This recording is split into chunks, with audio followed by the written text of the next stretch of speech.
Dr. Cutter with the Chainsaw Hospital, and today we're going to be operating on Dalton. This is Dalton here. Dalton came into the hospital complaining of lack of energy, not running, and also a few other things. Needs some dental work done, and just is does not get motivated. You can see the recoil handle here is uh, just stuck out. Like I'm not sure exactly what's going on with that yet, but we're gonna get in here and get Dalton going. So we don't really know exactly what Dalton is because the side cover here, the recoil says 268XP, uh, and it could have that top end on it and intake block and everything like that. We don't know yet. I haven't even had this top cover off, and but the tag on the cases says 266 without an SE or XP or anything like that, but it does have the first number, which I'll get you in here and show you here in a little bit. But the handle here is bent, causing the saw to kind of to rock sideways. So we might pull that off and maybe straighten that handle out a little bit. Chain brake looks to be working. I'm just kind of doing a quick physical exam here real quick with just kind of give you guys what's going on. But bar and chain don't look too bad. Again, the dental work it's pretty rough. The chain is rough. Um, yeah, everything looks to be complete. It's at least all here, and that's a huge start. So if you are taking on a project like this at your house, or if you have your own chainsaw hospital, that'd be really cool too. Um, you're gonna want to kind of check over everything and just see what's missing there, or, initial kind of thoughts. So, anyways, let's get you in here and we'll get a little bit closer so you can get a better view of the diagnosis and see what we need to do surgery wise from here. So we have Dalton here. You can see on the wristband, get running, dental work, PT. We're going to figure out what blood type we want to get running in here. Might have to do a little transfusion. We don't know yet. I'm going to check the gas tank, see what's in there. So let me show you what this recoil says here. So I've got a 268XP written here on this recoil, but up here on the cases, I've got a Husqvarna 266, and it says Husqvarna, maybe Slovenia, or you something like that. It's all rubbed off, but it's 2475532. So I'm thinking it's an 82 model. You guys can correct me if I'm wrong. But I'm thinking the cases are original and this recoil and this top cover are newer than the cases themselves. And also obviously maybe possibly this the brake assembly. Only because what I'm seeing is this is the plastic handle, and the 82 model would have had the metal brake flag instead of the plastic flag. But we're going to get in here a little closer and check all that out. And I'm just looking at this top cover, and it says, it has that UL listing. It's got 91 on here, so I'm thinking that was added. We'll check this plastic here too and see if that says 91. That would put it in line with possibly what that is. So that would be 10 years later. But either way, what we're going to do is just check this thing over, look at the intake, look at the cylinder, and see if we can figure out what this thing is. So as you can see, this recoil is again from earlier. This is not motivated, lethargic today. But what we're going to do is pull this recoil off because we can't really do much testing with a busted up recoil. I'm sure it's just dirty, but let's get this apart and then we'll get this bar and chain off here. And let me get you a little closer to this chain. You can see it's kind of smashed up. That tooth is just totally trashed. This one's really short compared to the rest of them. So what we'll do is probably knock them all back to a good length for Dalton here, and chain tension's a little, I would say a little tight, but just, something we could fix. Either way, let's get this bar and chain off and the recoil off, and we'll fix this floppy recoil handle. Got our scrunch here. We need the 13 millimeter size. They were on good and tight.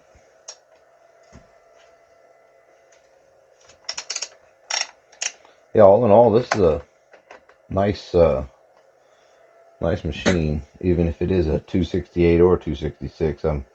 I like both of those. Got both of those, so I ran both. Really like them. Kind of thinking it's at 266, but you never know with these Franken saws what somebody has actually done, because they just might have needed a set of cases because the cases were worn out or something with their 268, and they watched a guy on the line or knew a guy with a shop in his backyard, and decided to piece and part stuff together. So the side cover can come off. This will kind of give us a view of what we got going on here. That is really cruddy. If you take a saw to a shop there, maybe just at least pull this stuff apart and just go through it there. But we're going to pull this bar off of here. It's so tight.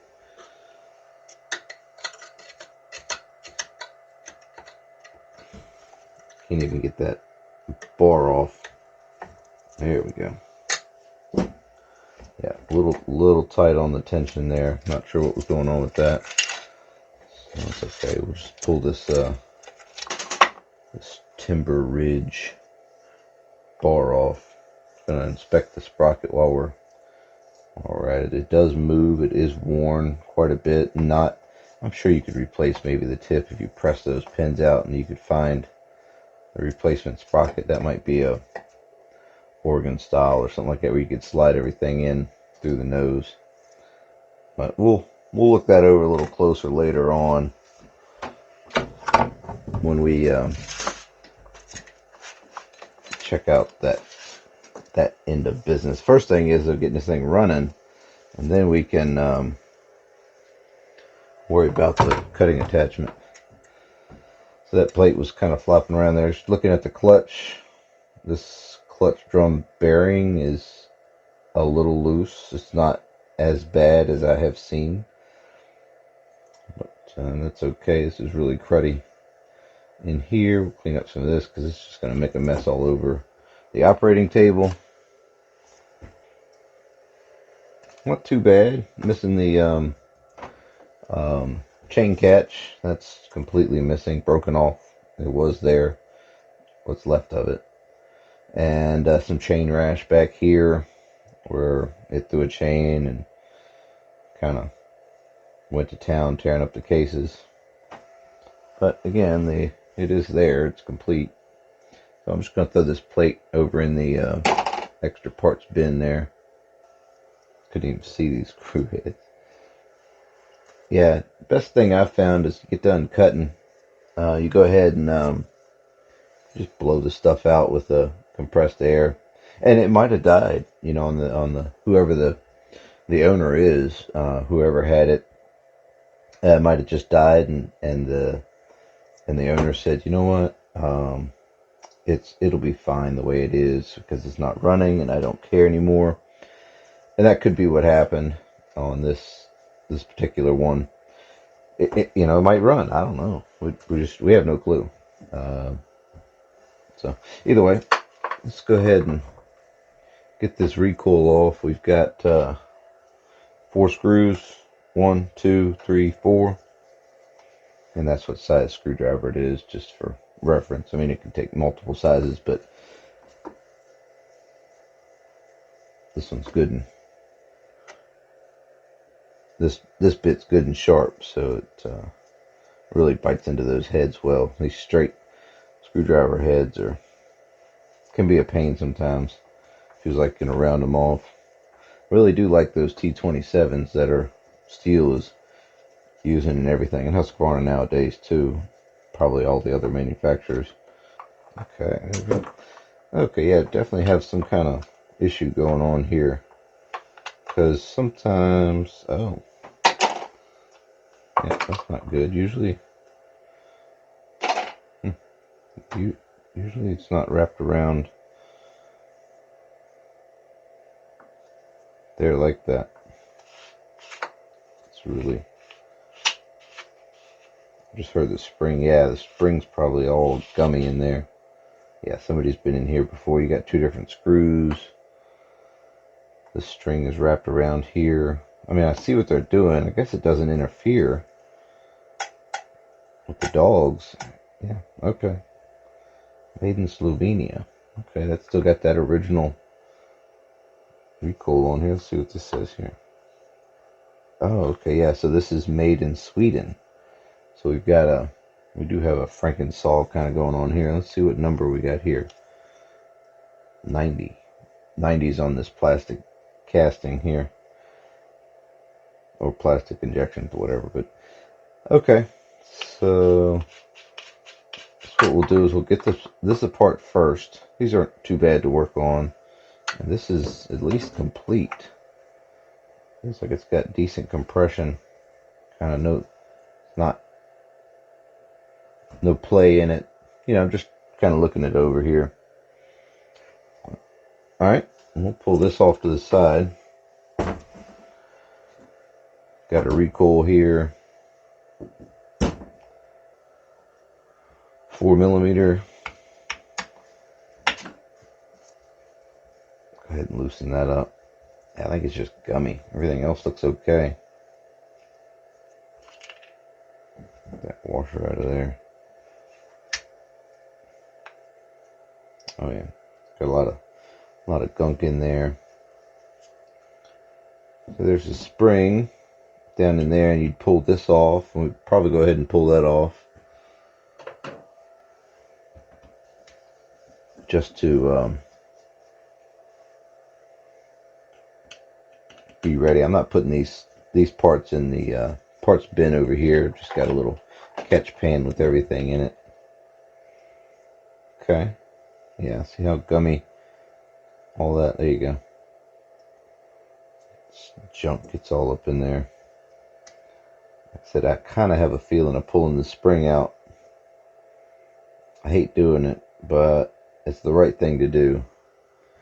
It's just time consuming to wrap this spring back in there. Not that it can't be done, it's just,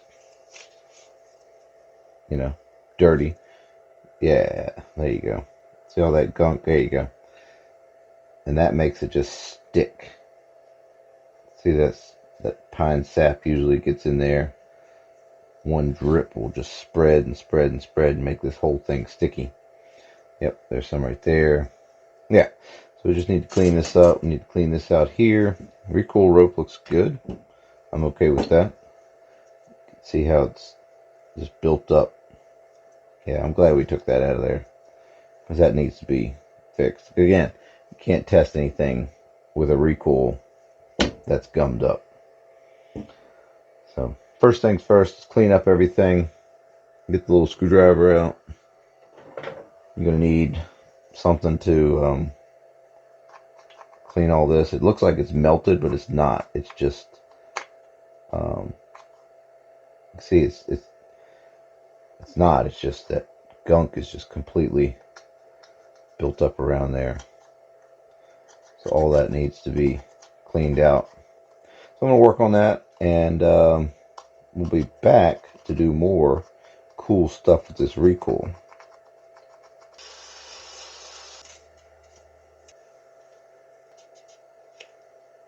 Got everything cleaned up. Got the spring all wiped down, and that looks great. Not all sticky anymore. Got this the plastic piece here, and the recoil spool, just all nice and ready to go. Got this inside of here cleaned out mostly. There's still some gunk left in there, but I mean, it's It's a chainsaw. So let's go ahead and get this thing reinstalled, and we're going to start with the spring because it was the last thing we took out.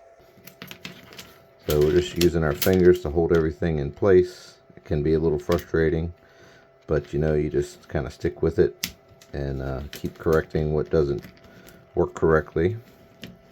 Push it down in there, and it won't be long. The thing will be right there ready to go. So that first loop usually is the hardest. And this says 92 on here and made in Slovenia. So maybe that silver tagged 266 is actually a 92, not an 82 model. So that would make sense why that brake flag was plastic and some of the other stuff. But I think some of the other plastics actually came from a 92, or sorry, a 91, because this is a 90. This says it was cast in 90 right here on this plastic part, and this was the 266XP with all the junk on it. Get that cleaned off. But yeah, we'll wipe everything down before we send Dalton out the door. But either way, so I think that might be what happened. Who knows? Who really knows, actually? Somebody knows, but I don't. So we'll put this plastic little cover back in place. Then we had our two screws here, one of one color, one of another. This black one looks original, so we'll just put that in place here. And then the silver one here that looks like it was found in a junk drawer somewhere, but it works. I mean, it works. Make sure all that's nice and tight all the way down. So now we've got, like I said, the rope looked good. Looks like it had any issues with it. So we'll just start wrapping it up there. Make sure everything's okay. You know, just make sure it works right. So all that looks okay. Just pull that out, and then so that this goes in place. So you see how it doesn't quite sit down on there right? What we're trying to do is get this hook here to hook into one of these engagement points right here. There's two of them on there. So what we can do is kind of help it out by putting that engagement point kind of facing toward where the hook is. And then we might have to wiggle and jiggle a little bit, but I know you can do it. There we go, just like that. See how it's falling down in there, and this is flush now. So once we do that, then we can go ahead and put our washer in place. And we've got our 4mm plastic threaded screw, 4mm Allen head,